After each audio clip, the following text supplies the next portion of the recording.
Hey there, friend. Thanks for popping in. Just hanging out in Kelowna with my good buddy, Art Lucier. How you doing, Mr. Art?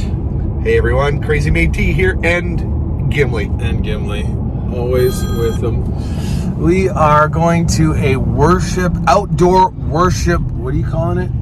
It's a worship protest. A worship protest, because you're not allowed to have church outside, but you're allowed to protest. Is that right?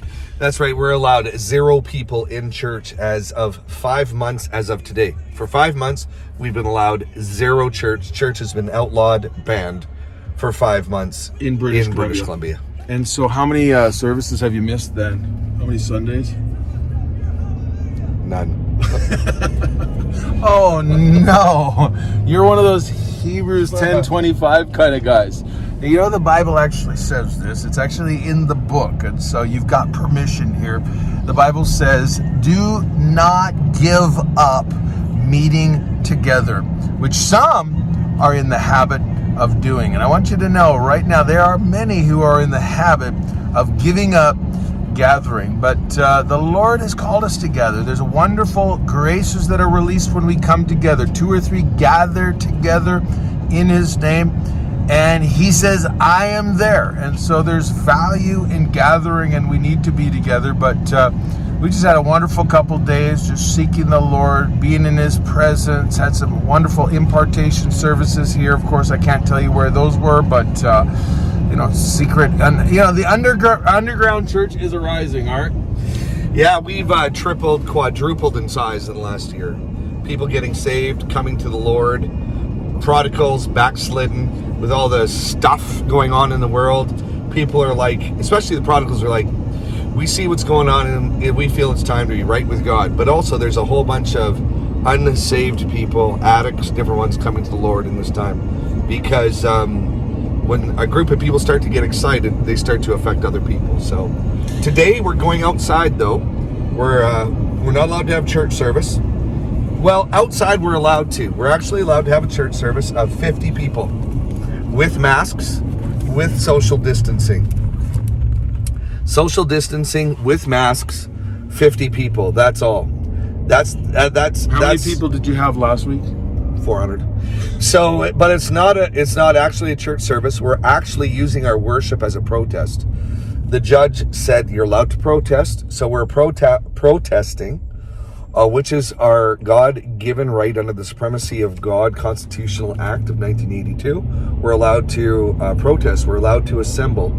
So this is our right, and we're actually using our worship as a form of protest.